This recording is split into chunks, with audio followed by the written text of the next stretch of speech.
Hey everybody, welcome to the Yoga Corner. All right, I'm going to find Jena first. All right, Jena. Guys, you're not going to want to miss this. It's going to be so much fun. All right, so welcome to the Yoga Corner. This is the newest episode in my series called Yoga Corner Chats. My name is Shelby Phoenix, and I'm a yoga teacher and mindset coach, as well as the owner of the Yoga Corner and the founder of Yoga Middle School. I help yoga teachers overcome fear and self-doubt by discovering what really matters so they can confidently start their yoga business, because I believe everyone deserves to feel empowered to change their lives and make an impact on the world around them. I am so excited because I'm welcoming my friend and coaching client, Jena. I love Jena because for her loving energy, her ability to hold space, and her ability to heal. Jena is a Reiki healer, yoga instructor, and intuitive healer. She helps people match their words to the experience they are having energetically in their bodies. She helps her clients shift their energy to make space for them so they can shift energy for themselves. And Jena believes everyone deserves to feel balanced, whole, and happy. And today we're going to talk about Jena's journey into entrepreneurship and about her unique perspective on spirituality and religion. So without further ado, I would like to welcome Jena. Hi, Jena. Hey, How are you? I'm good. How are you, Shelby? I'm awesome. I just did CrossFit, so I'm like still quite rosy from that. You got a CrossFit So if I start glow. puffing and sweating, you'll know what's going on. Well, on that note, I like to start these conversations by having us take a couple of deep breaths together. Is that okay with you? Always. Hello? Hi there. Oh, yes. Okay, perfect. Yeah. Anyone who's listening, I invite you to join us in a couple of deep breaths as well. So I invite you to close your eyes. Settle into the surface that you're sitting on. Empty out all the air in your lungs. Get completely empty. Begin to inhale through your nose. Fill up your belly, your rib cage. Fill up your lungs. And empty out all the air. Take another deep breath in through your nose, just like that, filling your belly, your rib cage, and your lungs.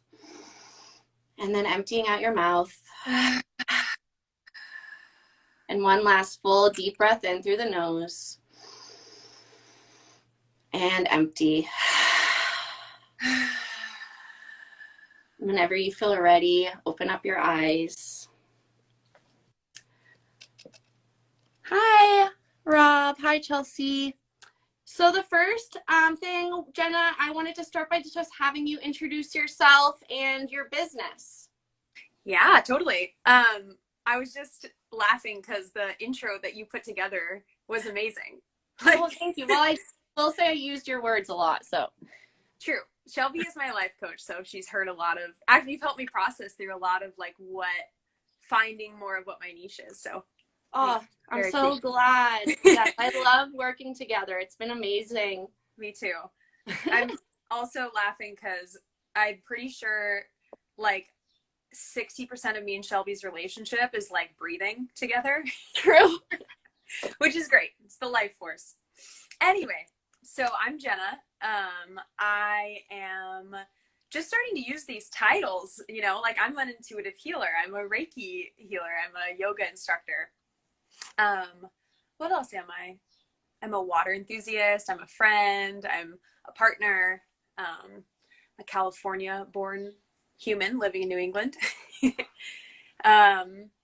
Those are probably my main like ways that I would introduce myself these days. Curious, because you just said like you're just getting used to using those titles. What does that feel like? Good question, Shelby. It feels really good because I feel like since I was little, really. I mean, I'm only 25, but since I was little, I've always been interested in spirituality. And can you hear me okay, by the way? Yeah, I can hear you. You can. Okay, cool. So anyway, it just feels good to have like titles for things that I've been shaping for a long time. And titles don't always encompass everything, but it is nice when you start finding, this goes to what I like to do, but finding words that kind of describe where your life path is more accurately. Right. So, yeah. I'm curious if you would share a little bit about your life path that brought you to being a yoga instructor, a Reiki healer, and all of these titles that you're now assuming. Yeah. Oh man. Okay. How to bring 25 years and probably beyond that. Well, I'm trying to think of where to start with that. Yeah. So I grew up in a household with both my grandmas in separate houses, which I think is kind of interesting. Yeah. And in Southern California, both of them were Catholic, but my parents like didn't really care. But all that to say, I went to church, like Catholic mass with them growing up. Never really latched onto it. My parents were very much, my dad was like, don't go to church, it's a cult, like anti-establishment. And my mom was just like spiritual, and she was like, be happy. I don't care who you date or what grades you get. But then myself was like, I need structure and friends. So I actually went into the church myself when I was like 13. And went through this whole journey through high school, ended up sort of stepping away. And senior year of high school, I had this pivotal moment where I had to decide if I was going to go to college or drop everything and do a Bible program in Australia. Wow. Yeah. So I ended up deciding to do the Australia thing. And for me, that was like my first sort of awakening to being connected to source, like spirituality. Yeah, and I discovered gifts there. I was just talking to my friend Maya about this. I discovered gifts there within the realm of the Christian church that I didn't know at the time, but were so beyond it. Like they were just gifts that were innate that I'd had since I was little, and were just starting to like awaken there. So it's a double-edged sword with that, because that's where I discovered it, but that's also where I latched on to some like dogma that wanted to distance me from my gifts and from my body. And I ended up studying theology for 4 years. And that's what I have my bachelor's in. And honestly, through the process of like really learning the core, how these beliefs and this dogma and the church in America like came to be, I ended up really like stepping away from it all. And then I felt totally lost because, you know, in Australia, I'd experienced these spiritual gifts, like words of knowledge and like healing moments. And then I thought that they were located in the church. And then I stepped away from the church, which I never really got to use my gifts much in anyway. And I had a big moment during the pandemic of just feeling giftless and like purposeless. Yeah. So this moment where you felt really purposeless or like you were lacking a purpose, what brought you to discover or rediscover your gifts and your purpose? Forced quarantine. When the pandemic began, I was serendipitously living on the Annisquam River in a little beach shack in Gloucester with this guy who I'd kind of just started dating, who's now my husband, and two people that we hadn't really met before. They were Korean exchange students. Wow. It was just this crazy moment where all of a sudden we're all like locked in Right. but in this beautiful area with a yard, you know. And I just graduated. I didn't walk because it was 2020 May. Right.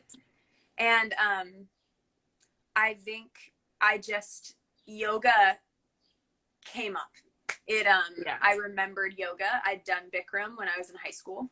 Yep. Which was stupid because I played water polo 5 hours a day. So like, why was I doing Bikram yoga? I don't know. But in all truth, when I was 17, I was like, I'm going to be a yoga instructor. Oh, yes. And then I did this program, you know, the Christian program, which I actually really loved, by the way. And, but there were mixed messages. People were like, yoga is evil, etc., etc. Such bullshit. So I just felt confused and I stepped away. But during the pandemic, when things slowed down, my body was like calling out for a practice. Yeah. And, you know, you know how it is, Shelby. Like, once you listen to one thing, it opens up the channel for like all of this other truth that your body knew, but like you were sort of blocking. Totally.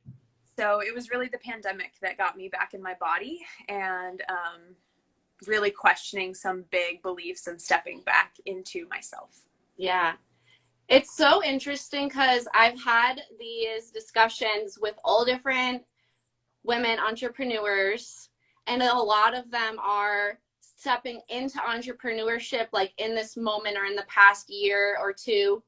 And it's just crazy how that forced quarantine that we all experienced shifted the minds and like opened up those channels you talked about for so many people to like reevaluate their beliefs, their values, and like what their purpose is in life, and like take the leap into what they think they're supposed to be doing, like what their true purpose is versus what they're supposed to be doing, if that makes sense. Oh, completely.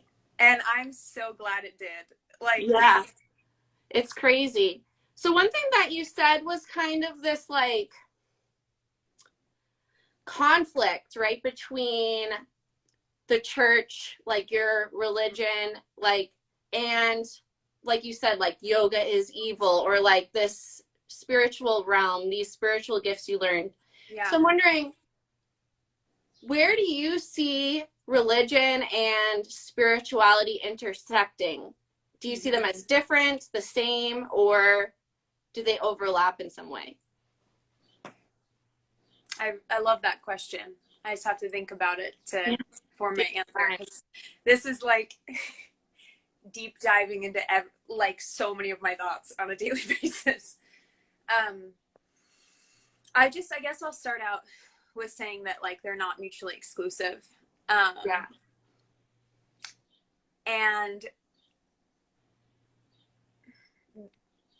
I will say that like there are a couple things that keep me open to Christianity of any form. Yeah. And it is early church mothers. Fuck with those contemplatives.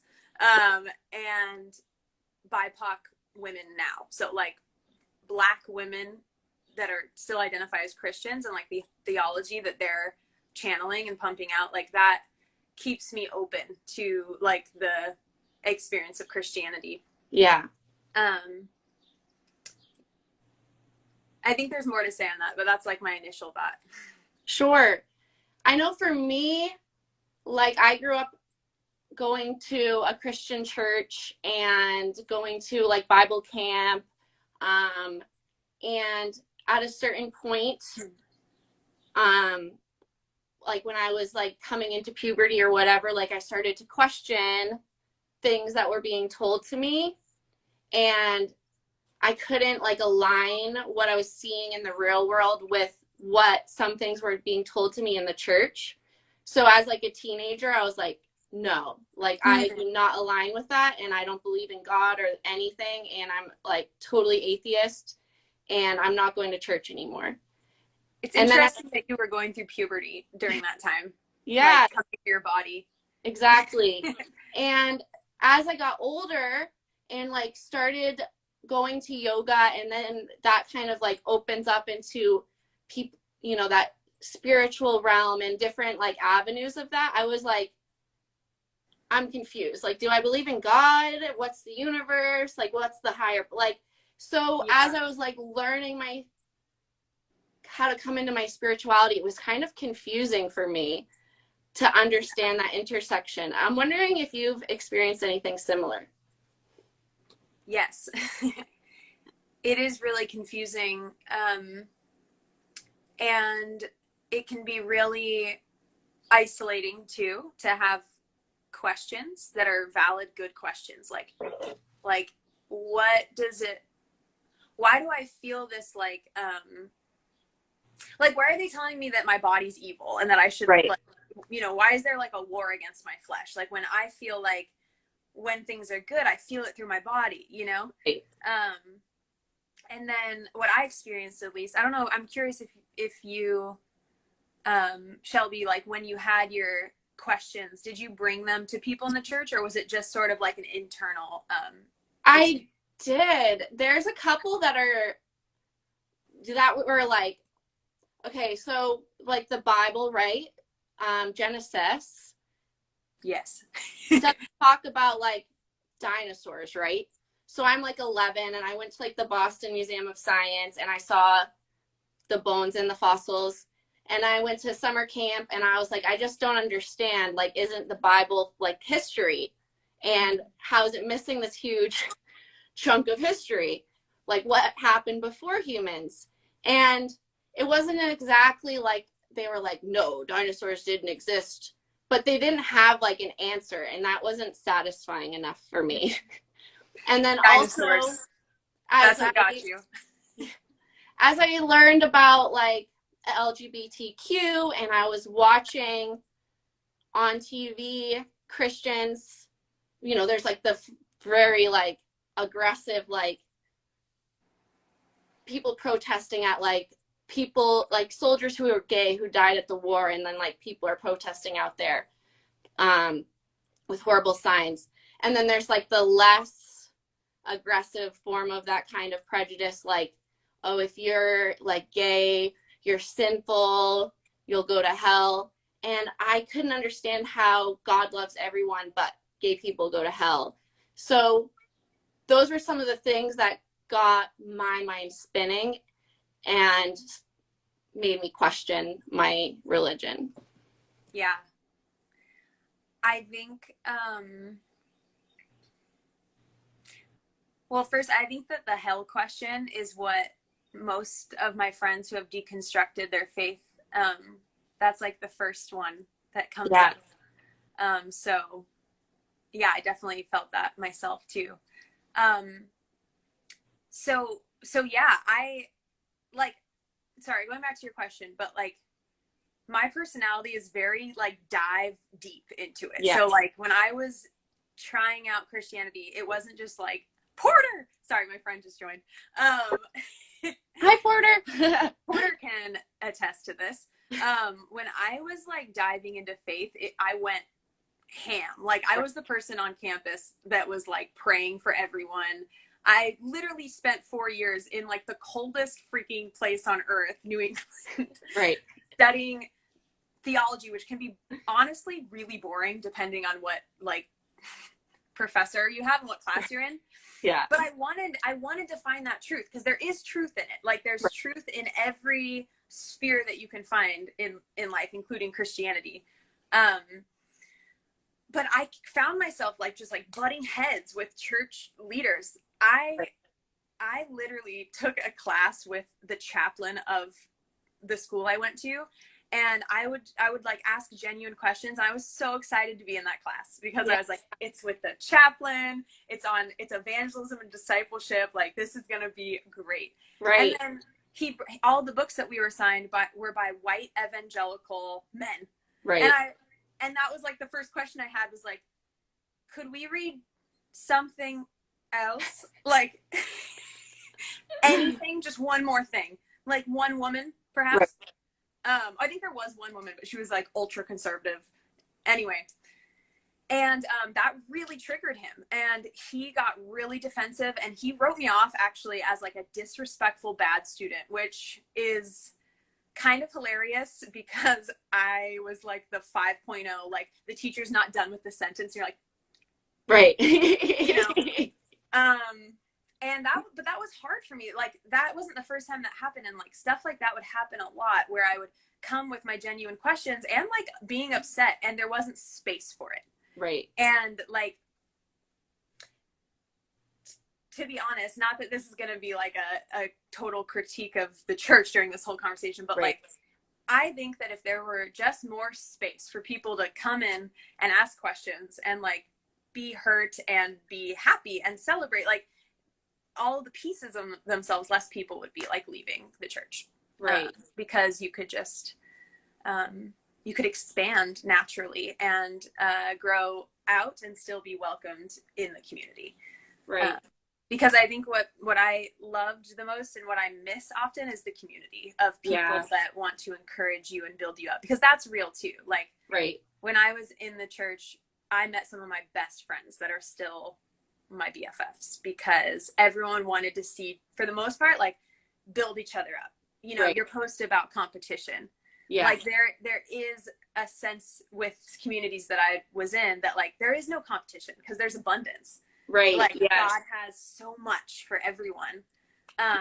So when you build me up, like I'm building them up and everyone's going up, up, up, you know? Yes. I don't know why this just came into my head, but tell me if this makes sense to you. The story in the Bible about Jesus feeding like all those people with a fish and like a piece of bread.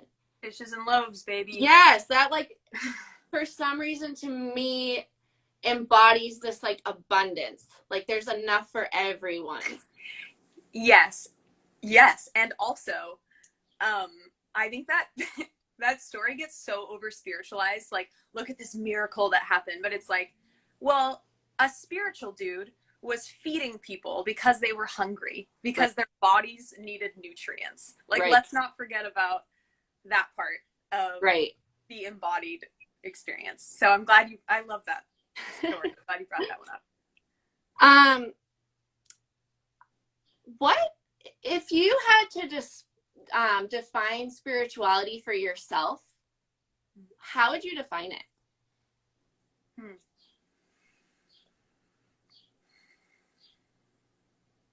Spirituality is discovering how to come home to yourself. That's a beautiful definition. And it is not separate from your human embodied experience. Like, it's all exists right here.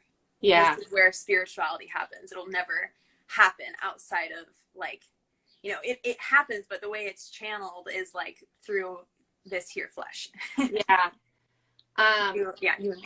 My therapist recently asked me, what do you believe in? And I was like, what? No, I don't know. So I thought about it, and my answer was energy. Like this idea that we have energy, we can manipulate our energy, we can like, our energy goes out and in, and like the power is kind of within us. And I know that you are an amazing reiki healer and energy healer, and I've done 3 reiki sessions now with you. So I'm wondering, what is your perspective on energy healing, and how that intersects with spirituality?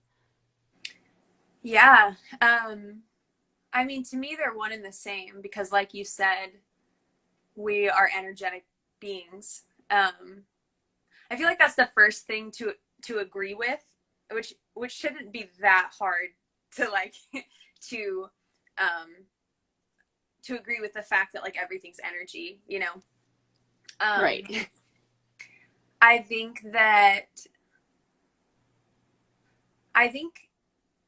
when I was involved with the church, there was a big fear of energy work. Yeah. And Reiki, but at the same time, Reiki was happening, just in other words. Right. I'd go to these charismatic meetings, which were my jam because of my squirrel personality. And they're like, lay hands on each other, pray, like bring down heaven to earth. That's literally channeling. That is literally Reiki. Right. But if I were like, who wants Reiki? They'd be like, whoa, yeah. Whoa, hang on, sister, you know? Yeah. So all that to say, like when I went through this experience during the pandemic and came back to my body, I came back to the gift of like energy, and I found it in Reiki. Like, yeah. And I found that it was very similar to what I was doing before. Yeah. Except more empowering. Because before there was this weird sense, no matter how much they tried to take this away, that like I was better than, or like somehow more advanced than the person that was receiving the healing, when in actuality, like now during Reiki, I see myself as a channel where it's like, I'm not giving you my special juju energy. Like I'm just clearing myself so that source has space to like work through me to you. Right. So just to go down that rabbit hole a little bit deeper, I have like gone back and forth with how I feel about like energy healing and this stuff. But the more I learn about science, the more I lean into it. Like, for example, I've been watching, it's like The Cosmos. It's on Disney Plus. It has Neil deGrasse Tyson, okay? And he's talking about like sound waves and light waves, this energy that we can't see, right? Yeah. Or like you can see, but like you can't see without special microscopes or tools. And also about like this fourth dimension, this like thing we can't even like fathom in our minds because it's so far out of like our reality. Yeah. And I'm like, and there's so much like we still have to learn about energy.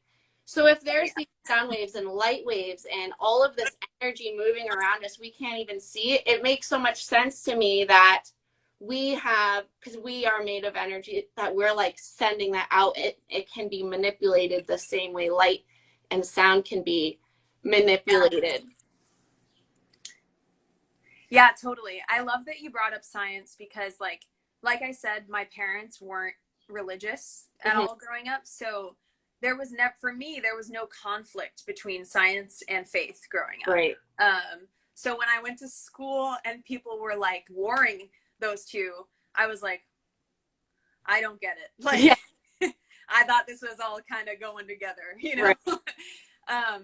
But you're totally right. And like, one example that I love is like, we all are kind of familiar with the chakra system, or if you're not, it's like these energy hot spots along your midline. And something really cool about that is that like that's been known about in like Indian culture for thousands of years, like probably longer. And you know, they didn't have the word for the vagus nerve, but now we have the word for the vagus nerve. And we see, like if you use a not thermal imaging, but like something similar to that, you can see all of the chakras like light up. And I often do feel like science will catch up with a lot of the intuitive things that we are experiencing. Yes. Okay. Along that line of like the vagus nerve. So the vagus nerve is connected to your brain, I'm pretty sure. And I'm not a psychiatrist or a doctor, but this is like my best way to explain it. It's changed when you experience trauma. Oh yeah, everything's changed when you experience trauma. And one thing I shared with you was like, if your grandparents experienced trauma, it literally changes their DNA. And that DNA is passed on to your parents, and then it's passed on to you.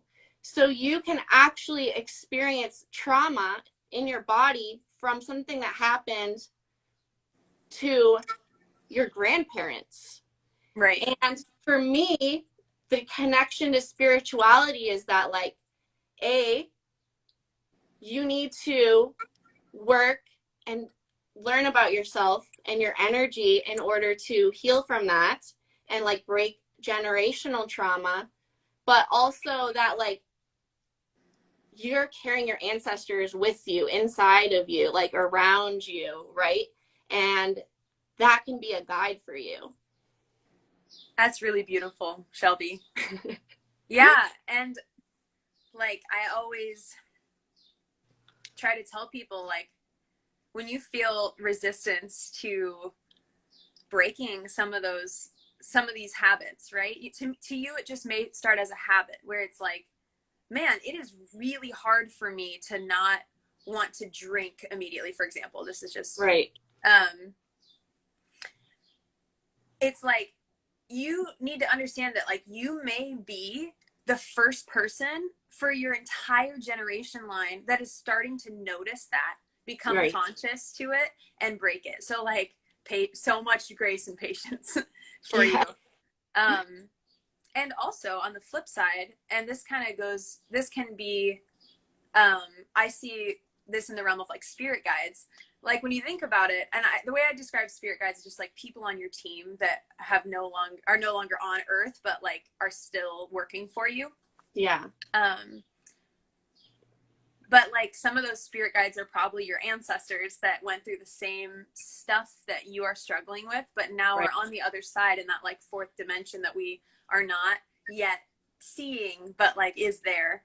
Right. And like, how lovely that there is someone with that same DNA, that same line of trauma, but like on the other side, healed, bigger perspective.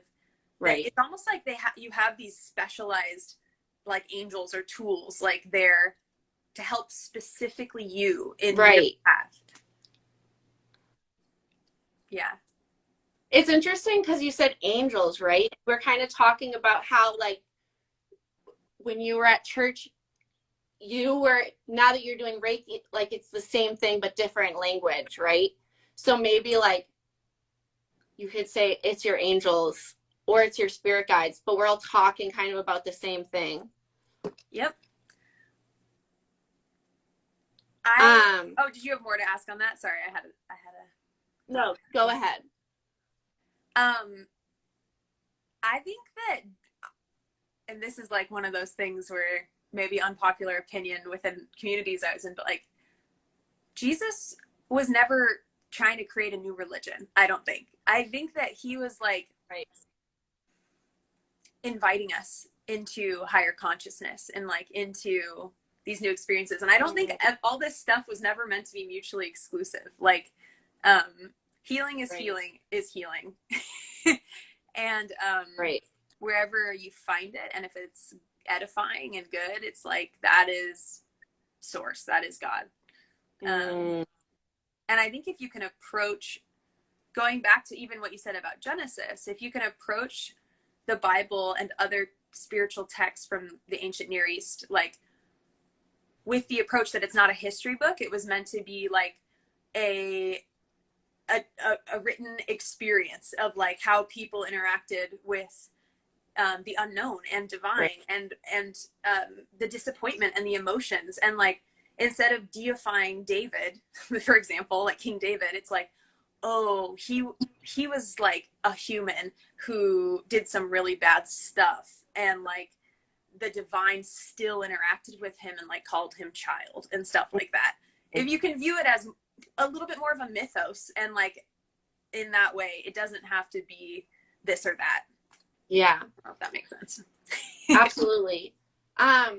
So you and I are both yoga instructors, and I don't know about you, but for me personally, and I think a lot of other people get into yoga or begin practicing yoga as a physical exercise or a physical embodiment, and then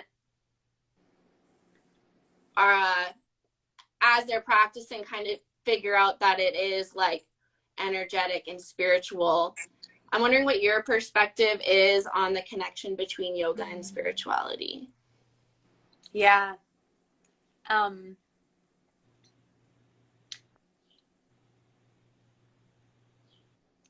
Well, sorry, I'm just thinking because I'm really cognizant and sort of how do I explain this? Of the fact that like yoga, right, is like it is a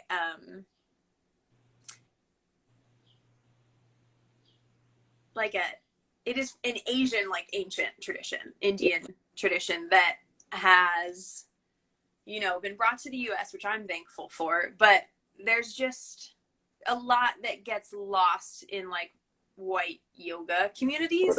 But I'm not saying it's all lost. I had an Indian man come into the coffee shop that I worked at, and we started talking, and I told him that I was a yoga teacher, and he was like, "Oh, India has so much good to offer. We have strong tradition, you know, but America has like innovation." And he was like, and can like, you know, make new out of stuff. And he's like, "Jenna," I was like, "Oh no, I'm gonna fail at this." He's like, "Jenna, if you can blend the two, like, Yeah. if you can blend the two, you know, you'll do so well, and we need you," and that type of thing. And I was like, I will do my best. Like, I'll do my best. Yeah.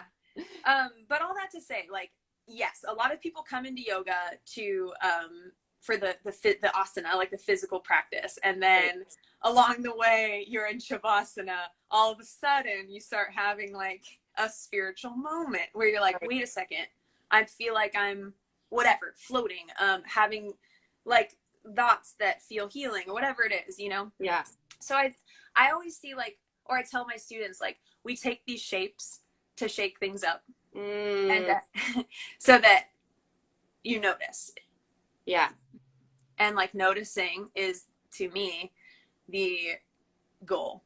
And I love the poses, and I love, you know, the music and all that, but like for me yoga is more than just and I think for most people who stick with it, it goes from just a gym workout that you're there to like sweat and just go to something much deeper where you're understanding that you're like engaging in a healing practice, and that part of that is taking shapes. Yeah.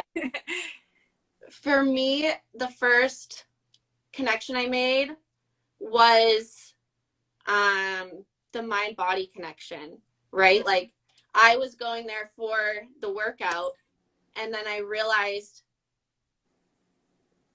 that was affecting my thoughts in a good way, you know, like, cause I was noticing, I was paying attention. I was getting things shaken up. I was noticing sensations in my body and how it affected how I was thinking.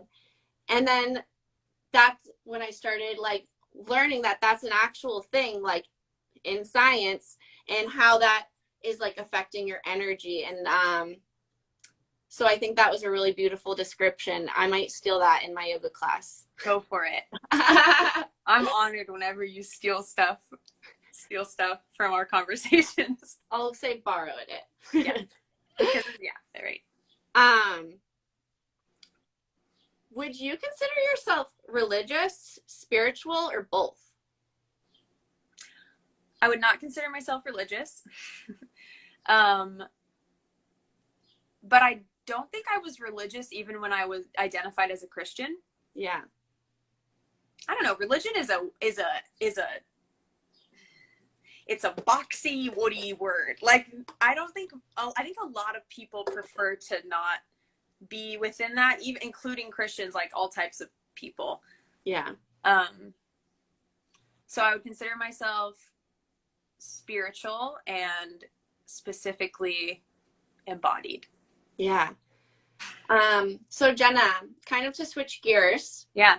You've had a lot of big changes in the past couple of months. Yeah. You've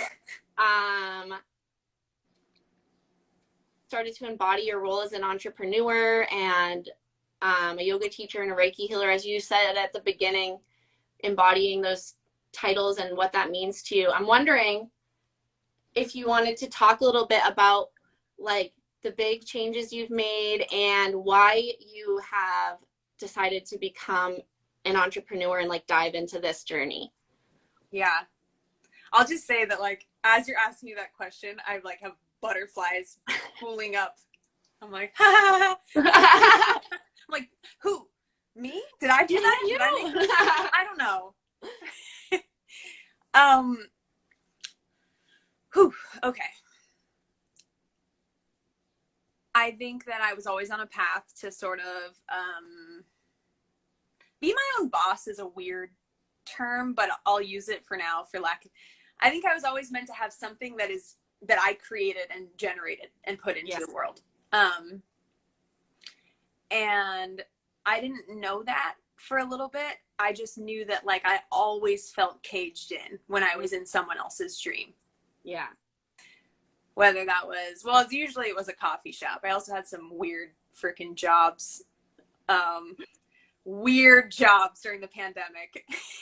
I bet. But I think I did all of those and they were really hard. Like I hit some walls type of thing. Yeah. So that I think those were karmic bumps in the road of like, let's keep you on this path. You were meant to like be a healer. You were meant to generate your own business and share things from, you know, yourself. So through bumps in the road and then also kind of seeing other people doing something similar, I just like, it starts with like the possibility of like, I could do that. Like I could make this a career.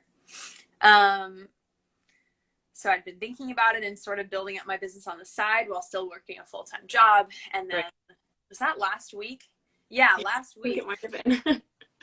Well, actually, let me back up. In early May, I was like, I need to give my notice because I give a month because I was the manager of the cafe. And I chickened out of that like 3 times. Because it's scary. It's so scary. It's so freaking scary. Ugh. And yeah, but then I did it. And my last day was last Thursday, which is wild. Yeah. Congratulations. And yeah, I'm like launching this whole thing. But it's really scary. And this is my first week not having a full-time job. Like usually today I would have already been at work for like 6 hours and had 2 more hours. So I sort of am like, okay, what do I do with my time? And there's stuff to do. Like there's stuff I could be doing, but I am very much at the beginning. I'm a babypreneur, babypreneur, and scary as fudge. Yeah, dude. But it's good scary. Good scary, yes. So I think that one thing your hair looks awesome. I may have in common, well, we have a lot of things in common, but one thing I notice in this conversation we're having is that we both ask a lot of questions. Oh, yeah. Yes. And I know, like you said, and I even said, like, in the church, there's not necessarily a lot of space for that. And sometimes I also felt like there wasn't a lot of space for that in places where I was employed. And it would get me into a little bit of trouble, or, you know, just kind of that, like, sit down and do your job and, like, stop asking. Keep your head down. Yeah, exactly. And for me, like, I just couldn't bite my tongue hard enough. It's like take ownership of your job, but not too much. Like, but don't start changing things. Sorry. When I finally realized I can no longer stomach biting my tongue, and I need to find or create something that I can be the full expression of myself. And that was for you. What was that first step for you?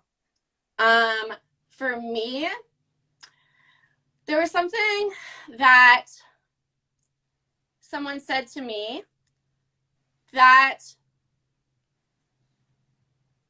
it mirrored. It was basically questioning my reality of a situation.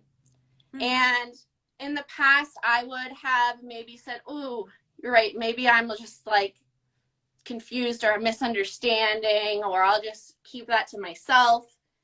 And this time I said, no, I'm not going to do that.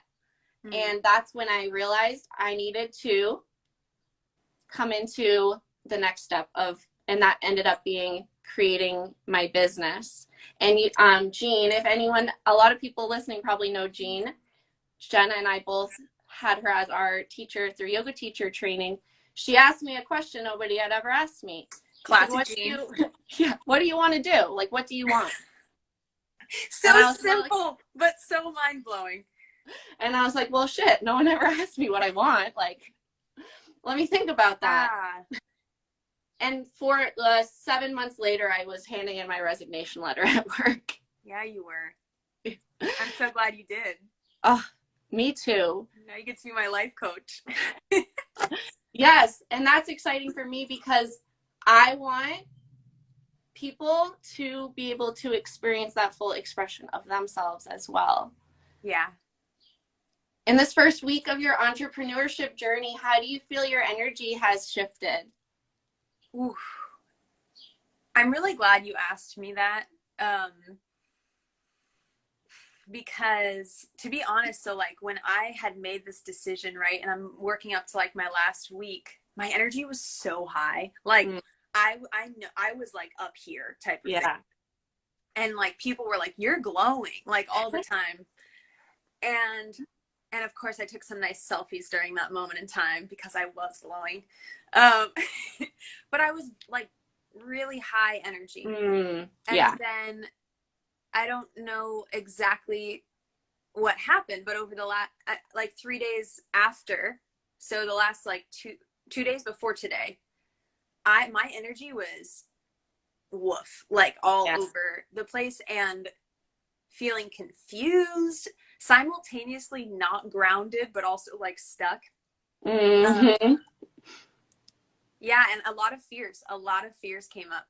Yeah. In the last, like, you know, after making that step, right, leaving for the last closing, you know, closing the shop for the last time, and then today I was like, you know what, I'm not gonna wake up and hop on my phone and go on Instagram. Like, I need to start taking responsibility for my energy and like just do things that make things a little less suffering-ish, like more easeful.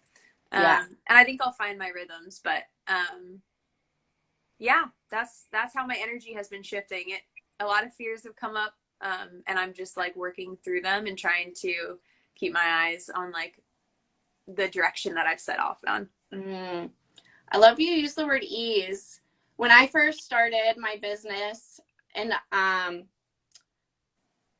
set the intention of purpose with ease.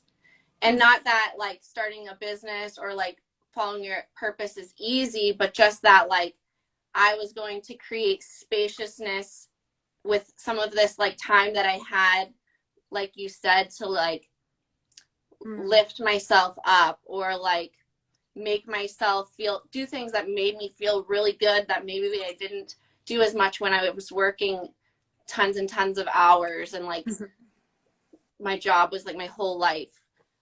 Yes. So in the last couple minutes that we have, you have a really, really exciting offer. I would love if you would share the details of that with us. Are you talking about France? Yeah, dude. Okay. I was like, I have many offers. Yeah. So we're going on a retreat, y'all. I am leading a retreat, a yoga and cultural retreat to Nice, France in October. Woo! October 3rd through the 7th. And it's my first like big retreat like this that I'm offering, and I'm like so excited. And people have asked me like, why France? You know? And to be totally honest, Tour Hero, who I booked it through, was like, maybe don't do France, like maybe do somewhere in Latin America where the plane tickets are cheaper. And I was like, okay, so I was gonna do that, but then I just could not get France out of my head. And when stuff like that happens, it's intuition, and I'm like, totally, it's France. Like I just have been thinking about it. I found this random book about French parenting that I have no business reading because I'm neither having a child nor living in France. But you know, stuff like that started coming up, so I followed that ease, and chose created this beautiful retreat. It sounds so amazing. What are some of the things people who may want to join you in France, what could they expect from this time? Yeah. One thing that they can expect is like, I'm really big on good, like rhythms. So like easeful rhythms where, I'm not a vacation type of, or retreat type of person where it's like, go, go, go, go, go.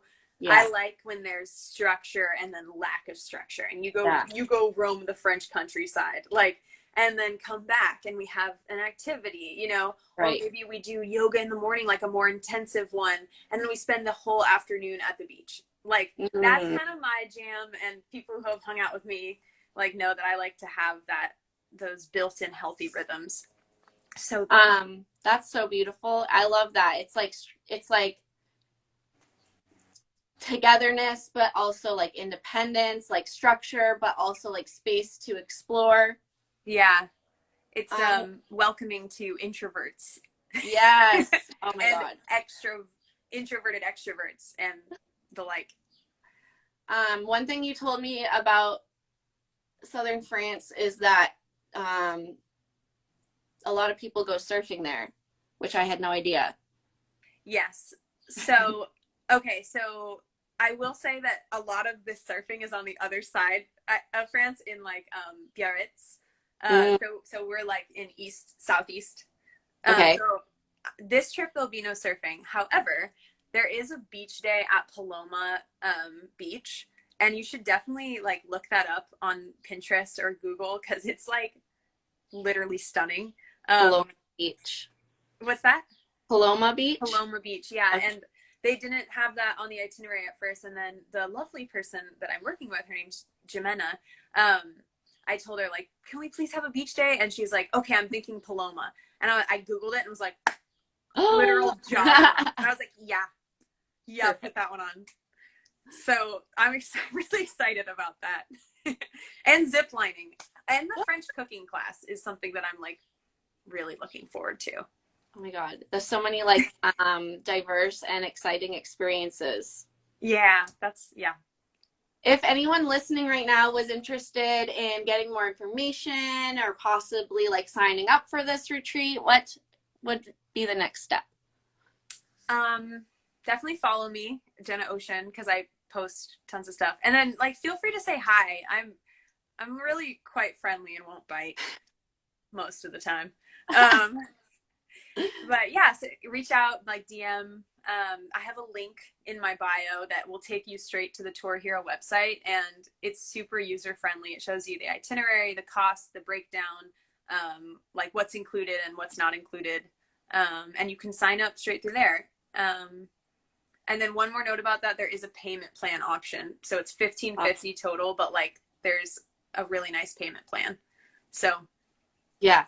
And honestly, like for everything, even the small details you've just shared with us, like that is a lot of value for the money that you'd be investing in this experience.